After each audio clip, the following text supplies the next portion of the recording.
throw everything at teams and win and he needs to win the game. But you're 2-0 up, you're 3-1 up, play your positions, just relax. McTominay's bombing off everywhere. Now, look, you've got to give him credit for scoring a goal, and you've got to half give the team credit for wanting to score goals all the time. But as a way of winning a big game in Europe, it just wasn't disciplined enough for me. Owen, how much of the blame? It's hard to pick out individual players, but Onana didn't have a great night again. No, I mean, there were huge moments in the game. And, you know, obviously you think back to the Copenhagen one where the 2-0 up, Marcus gets the red card, and then the game kind of changed. Today, obviously, they were in control of the game. The mistake from Onana. I mean, the thing is, they've scored 3 in Munich and lost. They scored 3 in Copenhagen and lost. And they scored 3 here and didn't win. I mean, that... If you would have said before that you'd score that amount of goals and you wouldn't win the games, nobody would ever believe you. So they're scoring enough goals, but they're making mistakes which you can't make in the Champions League. So that was a brilliant game of football, and they played well in moments. But you know, they're conceding soft goals at the moment, and that's just you can't do that in the Champions League, Laura. How are they going to take this game? So Old Trafford, Bayern Munich, last game of the group. Bayern Munich, who have been brilliant in the Champions League and all have already qualified. Can you see them beating Bayern Munich? At this point, no. The only thing that might help them is the situation because Bayern Munich are through. You'd expect it to be probably a weakened team from Bayern Munich, but still, their weakened team is a top-class team, as Owen will tell you. The manager, I'm sure, you know, obviously a bit of history in England, he'll want to go to Manchester United and win. I'm sure about it. And I think Bayern are potentially one of the teams that could win the competition. So, but for United to beat them at Old Trafford will be difficult. They're capable of it, don't get me wrong, but they've got to cut these mistakes out. They've got to play with discipline at times as well. They're just not doing it. It's so bizarre, isn't it, that we give compliments to the likes of Onana in the Premier League, and the Champions League is so completely different. That game, as we've said before, was so symptomatic of Manchester United in the Champions League so far this season. How can one competition be so different to the other? Yeah, I think it's hard even for the players and for the manager, for the fans, because they've been consistent. You know, in the Premier League, they haven't been consistent in this Champions League. And I just think the quantity of goals they're conceding, you know, you're going to struggle to get through into the next round. But there's still, obviously, that, you know, they can go back to Old Trafford and put on a performance. The amount of goals that they're scoring, though, you think they can do it. Just cut out the mistakes, and they've got half a chance. So, I mean, as we said before the game, they're must watch. And obviously, every game at the moment in the Champions League is like this. Absolutely is. Let's just have a quick confirmation then of the table. This is what Group A looks like after that game. Don't forget as well, we've got Bayern Munich. They're facing Copenhagen later on. That kickoff is at 8 p.m. tonight. And Manchester United, once again, sit bottom of the table there. So it's all going to be on tonight, because ultimately they could be out by 10 p.m. So keep watching TNT Sports and you'll be finding out exactly what sort of state Manchester United will be in at the end of the day. We're going to hear from him very shortly. Manchester United went to hell and relived a recurring nightmare, dropping the lead once again, twice within this game. Look at it, though, at times it was absolutely breathless. 16 shots for Galatasaray, 17 shots for Manchester United, 6 goals all in all, and a really familiar story for Manchester United in the Champions League this season. It's not desperately or definitely, over right now, but it could be at 10 o'clock tonight, and that's if the game in the group, the other game in Group A, Bayern Munich, if they lose that game, that means that ultimately Copenhagen win, Manchester United are out. But look, let's talk about game management, because it feels like we are doing it a lot with Manchester United, especially in the Champions League. What's going wrong? It's back to that game management, as you said. It sounds like a broken record. I feel like I've been saying it for years now, that the lack of leadership. You think of the experience you've got in the team as well, Laura. You think of Lindelof at the backs, played for Sweden. Harry Maguire played for England for so long. You just said to your central midfield, the centre of the pitch was wide open. It was absolutely wide open. People just running through it all the time. And when you're 2-0 up, Harry Maguire, Lindelof, Scott and Amrabat, stay here. Don't go anywhere. Almost similar to what Newcastle did last night. In a difficult situation. But that's the way, you're always going to get chances. Manchester United, with the pace they've got up front, they will always get counter-attacking chances. But just make sure you're solid. And it was end-to-end. It was a game they didn't need. After being 2-0 up and 3-1 up, it was absolute madness. Amrabat was one of the changes as well, and Erik Ten Hag said, bringing him in because he's got more experience. When you're talking about that game management, who's more at fault, the manager or the players on the pitch? Well, no, I mean, everybody is in that moment. I mean, obviously, I think the subs will probably get some criticism just because at that point they were completely in control of the game. But that's the issue. United don't really control games. Even on the weekend against Everton, I know they played well. They had less possession than Everton. Today they had 42% possession. Scholes is right. You're 2-0 up. Just play deeper. You're in the lead. You don't really need to be high up the pitch. So I think that is a huge thing they need to address. When they concede one, they tend to concede another one. They did it against Galatasaray in Manchester. They did it, in Copenhagen. They did it in Munich, and they've done it again tonight. And that's something they need to address. Be a little bit more compact. Man United are at their best on the counter-attack. Play a little bit deeper, get 2-0 ahead, and play. It just felt like it was there for them today, and they let it out of their grasp. Rio said it in commentary, and he nailed it. That they had that, and they let it go. Let's see where it started to unwind, starting with the first free kick that Hakim Ziyech put away. Talk to me about the positioning of Onana and whether or not this could have been avoided. Well, it definitely could have been avoided. The keeper could have saved it. But I think Fernandes should be behind the middle of them, the middle of the two of them. I think there's too big of a gap. They're obviously going to get out of the way for the lad to score it. But I do think Icardi is clever. You see him, he ducks, but he does go right in the line of the goalkeeper. But as Owen said, it was fatal to move to that left-hand side. Was fatal. He has to cover that side. There's no doubt about that. And this one? Well, what can you say? Again, it's a terrible mistake again that I'm not sure what exactly he's trying to punch it away with his right hand. It's a weak. But he makes people nervous. I think he makes his defence nervous. He makes the whole team nervous. He makes simple saves look really, really difficult. And look, it's testing the nerve again, near post. Look, we'll have goalkeeper experts on who probably know more about this than us, but again, I don't think he should be beaten in the near post, and I think his position is poor. So for me, all 3 goals are down to him. I mean, first of all, that's a brilliant first touch and finish. I think the second one, I think he anticipates Martial's going to get a little flick, and that probably just puts him off. And then, I think we saw that at Munich on the first goal that they conceded. I think it was Sane. He doesn't get his body behind the ball, so if he misses it, it's just going to go in. I think on that one was the same. So his technique is, we don't know anything about goalkeeper, but his technique looks. Everything just looks awkward. Slightly unconventional. Yeah, unconventional, good word. He is the Erik Ten Hag signing, so does he take ultimate responsibility for that, Erik? I think managers ultimately do have to take responsibility for the signings. It's a shame to that because in the last few weeks in the Premier League especially, he's starting to look OK. He's been really good. Yeah, he's looking a lot better still. As Owen said, making unconventional saves. And it's the Champions League where it's been a real struggle for him. I don't know why. Is he too casual? I don't know. You see him there having a little smirk to himself. I just think he's a bit too relaxed. I don't think his concentration is all there for a goalkeeper. Concentration is the most important thing. And we spoke at the beginning of the match before it even started about the occasion and how, as a professional player, you go and you feed off these kind of environments and that kind of pressure. Is it different for a goalkeeper? Yeah, I think it's very different. I think obviously there's more pressure. Obviously being a goalkeeper, I think at Manchester United, he's played at some massive clubs. Ajax and Inter, and he's done brilliantly. Played in some huge games. I think he's obviously got massive confidence. But obviously he's made a couple of mistakes, and maybe they're weighing on him. I think the ones with those free kicks, people in front of him, he can't really see the ball. He anticipates getting a little flick. So I think there are things he could probably tidy up quite easily with the goalkeeping coach. Technically, I'm sure they could look at it. Sorry, Owen, you think of the other team as well, watching the goalkeeper, and he's nervous, he's all over the place. We're just going to shoot, we're going to cross the ball, getting the ball in and around him. He looks like he's going to concede every time. Is that what we saw with the equaliser? I know you're saying it was obviously brilliantly taken as well, but is that what they started to do? They thought, look, we see a weakness in him, we're just going to start shooting from all over the place. Well, that's the issue you can have. I think he can make some world-class saves. We saw that last season with Inter, but those simple ones that are bouncing in front of him, we saw what in the first game against Bayern Munich, and then obviously again tonight. That's something he's going to have to tidy up. I don't think it's a hard fix, but obviously when players see that, they're going to keep doing it time and time again. And obviously he'll know that they're soft goals. He's a much better goalie than he showed tonight. That was a breathless game. You've just come out of the dressing room. What's the overriding feeling in there, having gone 3-1 up and coming away with a draw? No, I couldn't go to the dressing room because of the doping control, so I don't know. But obviously it's really bad. We conceded really bad goals. I think we have to take control of that situations in all of them.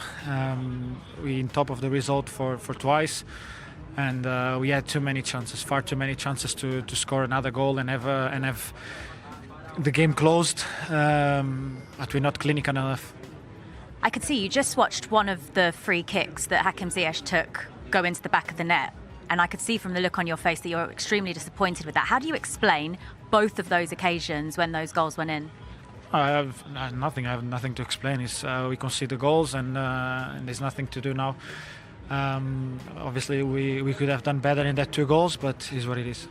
How difficult did the game become to manage? Because every time Galatasaray scored, you could sense that the crowd found their voice again. And we know Manchester United have had leads in previous matches and let them slip away. Were those scars becoming to return mentally in the game? No, I don't think so. Every time we concede a goal, we had many chances to score again. I think at the end of the game, we had like 4 chances to score a goal, but we have to put our heads up and understand that sometimes it's about to find another pass, find the player that is free, trying to get the best one in the best position, and not taking the chance ourselves. We have to look for the team first and after for ourselves. Was it just another game then where there were too many mistakes? No, it was another game where we could have closed the game before. We had too many chances, as I said, and obviously it was 2 mistakes by ourselves on the goals we conceded. And when you think about Manchester United's future in the Champions League this season, if it comes down to another game like this one where you've let leads slip away, how much will you be kicking yourself as a team because you've had it there in the grasp of your hands to win these games? It's too bad, to be honest. I don't want to be too much negative, but for what we've been doing in the Champions League is not enough. We have to control our games every time. It's not the first game we have like this. Even Copenhagen with I understand we had 1 player less, but we scored the 3-2. We have to secure the result. We have to understand that in this kind of games, in this kind of stages, you have to be smart enough and manage the game better. How do you do that then? What's the change? What needs to be done? Oh, it's many things. It comes from everyone. Everyone has to step up. Everyone has to take the responsibility on their own mistakes, and we have to look forward to the next games now and see what we can do to go through. Obviously, now we don't depend only on ourselves, but it is what it is. Thanks, Bruno. Thank you. OK, there you go. Bruno Fernandes picking up on the fact that there were a number of chances, a number of mistakes. Owen, a lot of those chances came quite late on in the game as well, didn't they? He had an interesting choice of wording when he said, we need to pick the open person. And he's the one that does that all the time. He did it on the weekend against Everton. He did it earlier for Garnacho. And they had so many chances. That one, I don't mind from Garnacho. He has every right to take that on. But this one from Scott, maybe can he slide in Anthony Martial there? You know, I know they're little things, but sometimes just playing the extra pass. Dalot did it brilliantly when he came on. He created 3 or 4 big moments. That one from Palestri. Just slide it, Scholes. You know, they're huge moments in a game. Yeah, look, Bruno's clever enough to do that. I always say before a game, we need him up in that position, that number 10 position, where he can do that type of thing. We know he's capable of that. I know his interview there, he talked about mistakes, but he made 2 big mistakes tonight, giving 2 stupid fouls away that both led to goals. So I think the full team, including himself as captain, have to take responsibility for it's a game they should win. The position they're in, 2-0 up, 3-1 up, that's a game Man United should be winning comfortably. And again, away from home in Europe, it's been a disaster. They just cannot keep clean sheets defensively all over the place. They keep making mistakes. As I say, Bruno, stupid, crazy fouls, and it just makes the game mayhem every time. There's no need for that. They're in this really odd situation, and Rio's pitch side, so we can have a little chat with him and see what he thinks about this. Rio, they have conceded almost the most amount in the Champions League. The only people that have conceded more are 2 teams that are actually out the competition, but they also are nearly top scorers as well. The 2 teams that have scored more of them have actually gone through and qualified for the knockouts already. It's a really strange situation that they're in. Yeah, it is, but I think they've got to look at themselves. I think you can't go into a Champions League campaign and score 9 goals in 3 away games and have 1 point at the end of it. I think that shows you that there's a lack of balance in the team at the moment.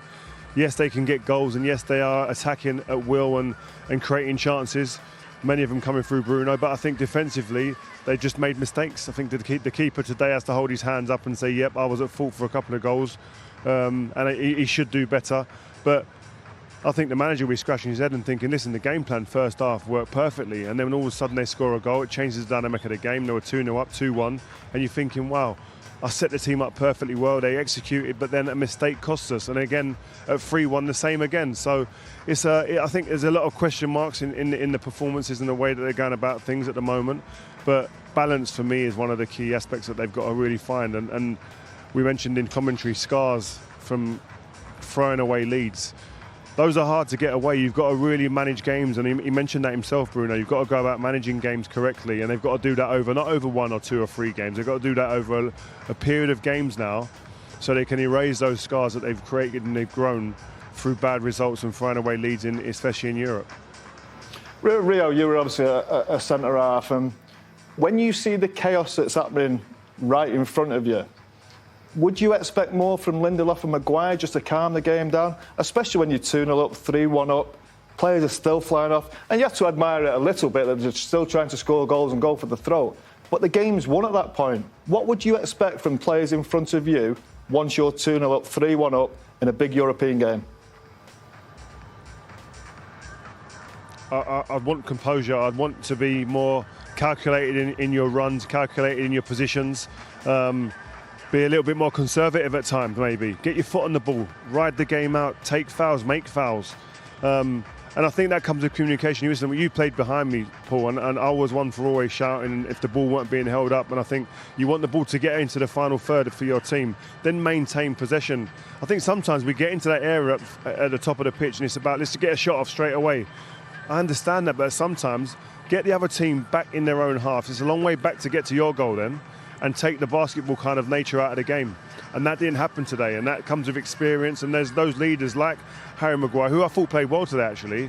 But then there's other parts of the game sometimes where that communication and that grabbing people and pulling people into position and saying, listen, you stay there and make us hard to play against, make us hard to beat now. And I didn't see enough of that maybe today.